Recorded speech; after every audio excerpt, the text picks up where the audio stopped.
예, 오늘의 시황 브리핑 시작하겠습니다. 한국은 휴장이었기 때문에 다른 나라들 이슈들 간단하게 짚어보면 아시아 증시 대부분 다 상승하는 그런 모습을 보였고, 금리 내려갈 것 같다. 그리고 이제 엔비디아 효과, 반도체주들 아시아에서도 강세를 보였겠죠. 그러니까 이런 효과로 이제 시장을 끌어올리는 그런 역할을 했고, 다만 이제 일부에서는 경계감도 좀 있는 것 같습니다. 그러니까 지금 미국에서 시가총액 빅4의 비중이 전체 지수의 24%까지 커졌거든요. 이 중에서 한두 종목만 삐끗하면 미증시 전체가 좀 영향력이 커졌기 때문에 뚝 주저앉을 수도 있다. 그래서 엔비디아가 계속 올라가야 되는데, 아니 버텨야 되는데, 이런 걱정도 일부에서는 제기를 하고 있고요. 그리고 재밌는 징크스가 있는데, 한국 증시 휴장일 때 나스닥은 올해 100%다 올랐거든요. 이 내용 제가 잠시 후에 차트로 또 설명드리도록 하겠습니다.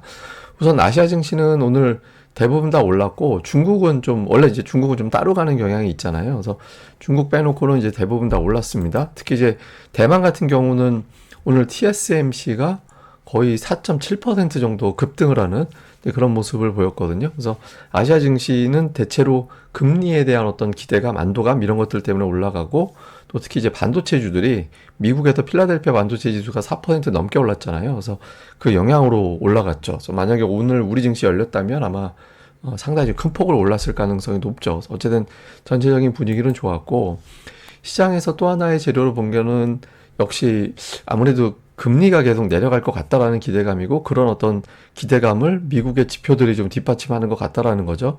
ADP 민간 고용, 사실 미국의 고용 지표 중에서 ADP 민간 고용을 가장 덜 신뢰하는 데이터긴 하거든요. 이게 무슨 엑셀 파일 같은 거, 제가 이제 약간 너무 쉽게 설명드리는 겁니다.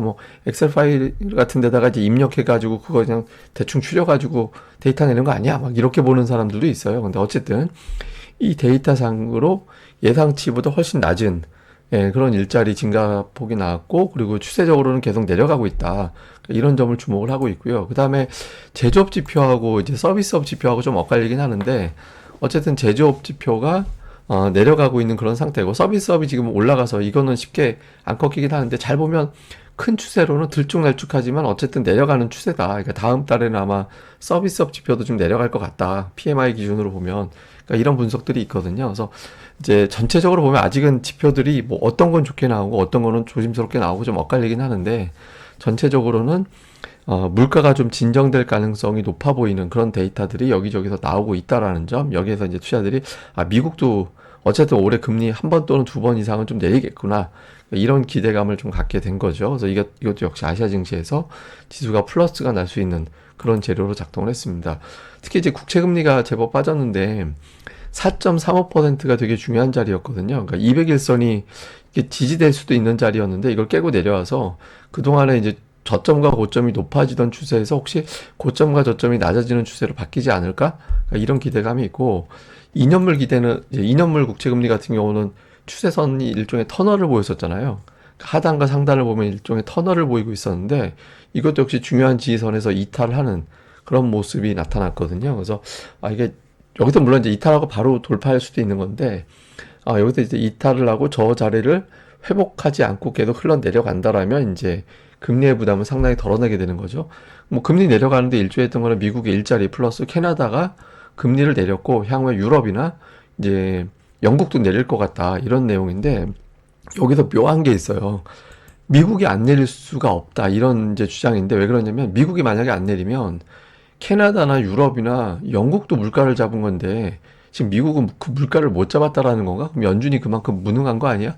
그러니까 이렇게 될 수도 있거든요. 그래서 지금 미국이 좀 계속해서 이 금리를 유지하기도 명분상으로도 좀 어중간하다, 이렇게 보는 거죠. 그럼 어쨌든 미국에서는 그렇다고 이제 인플레이션 지표가 높은데 그걸 안 내릴 그렇다고 다른 나라 내린다고 따라 내릴 수는 없잖아요. 근데 이제 캐나다가 내린 걸 보면, 캐나다가 이전에 어떤 보통 인플레이션 목표치가 2%, 대부분 중앙은행들이 한 2% 정도 왔다 갔다 되는데, 지금 수준 보면 2% 후반인데 금리를 내려버렸잖아요.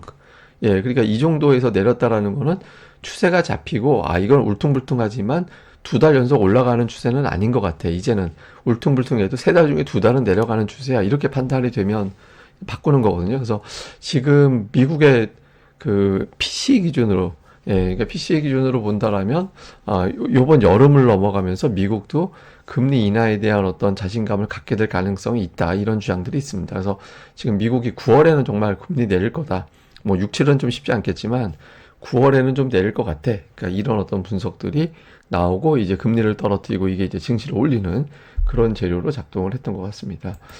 그리고 역시 이제 엔비디아가 단연 화제가 되고 있는데 지금은 1200달러지만 이게 이제 주식 분할하면 120달러로 바뀌게 되는 거잖아요. 그리고 많이 올랐다라고 하는데 엔비디아 역대 상승률을 제가 순위를 한번 찾아봤거든요. 지금 역대 한 4위 정도 돼요. 네, 4위 정도 되는데 지금 이제 6월이니까 올해 반밖에 안 지난 걸 감안을 해본다라면 순위가 더 올라갈 가능성도 있죠. 물론 이제 주식 분할 이후에 드라마틱하게 주가가 빠질 수도 있고, 근데 현재 어쨌든 반 정도가 안 지나갔는데 역대 4위권 정도 되거든요. 그래서 뭐 일부에서는 아이 4위밖에 안 되는데 이렇게 실적이 드라마틱하게 좋아지는 국면에서 4위면 너무 검소한 거 아닌가? 뭐 이렇게 보는 시각도 있어요. 근데 이제 어쨌든 주식 분할 직후 주가가 되게 중요할 것 같습니다.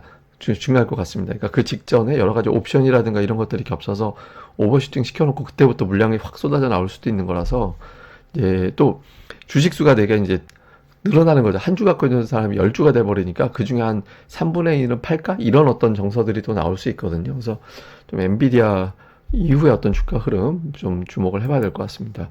자, 좀 정리를 해보면 나스닥이 3월 22일 이후에 4일 연속 올라간 적은 없거든요. 예, 그러니까 그 기록이 깨질 거냐?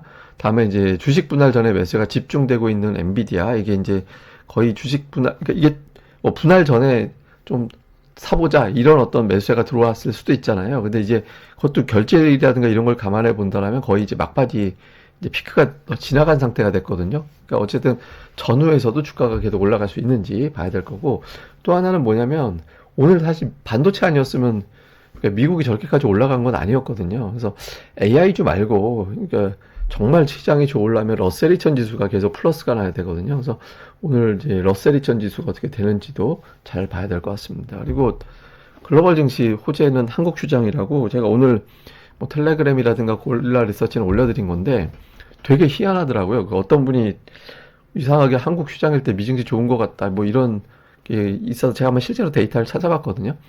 그러니까 우리나라가 휴장일 때, 그러니까 이 전거래일이 어떻게 됐나? 그러니까 미증시가 딱 오르면 우리나라가 그날 이제 반영을 해야 되는데, 우리가 그날 딱 휴장이었다. 이렇게 이제 걸렸을 경우가 많았잖아요. 그렇게 걸린 경우가. 그래서 제가 한번 다 찾아봤더니, 실제로 올해 휴장인 날 그 미증시는 다 올랐어요. 그러니까 만약에 그날 우리 증시가 열렸다면 플러스로 출발을 했을 확률이 높은 거죠. 근데 어쨌든 미국이 저렇게 올라가다 보니까 우리 증시가 휴일을 끝내고 거래가 딱 될 때 또 다 올랐어요. 예, 그래서 이제 우리나라 휴장이 글로벌 증시에는 호재가 되는 뭐 그런 건 아니겠지만 어쨌든 의도치 않게 이렇게 돼버린 이게 제가 계속 한번 따져보려고요. 올해 이 패턴이 연말까지 계속 이어지는지 우리나라 휴장과 미증시와의 관계도 한번 재밌는 뭐 과거에 맨날 이런 건 아닌데 올해는 좀 두드러지게 이런 특성이 좀 있는 것 같습니다. 어쨌든 뭐 이대로 되면 오늘 미증시가 사고 치지 말고 내일 우리 증시가 좀 플러스로 금요일을 좀 마감하는 그런 모습이 나왔으면 좋겠네요.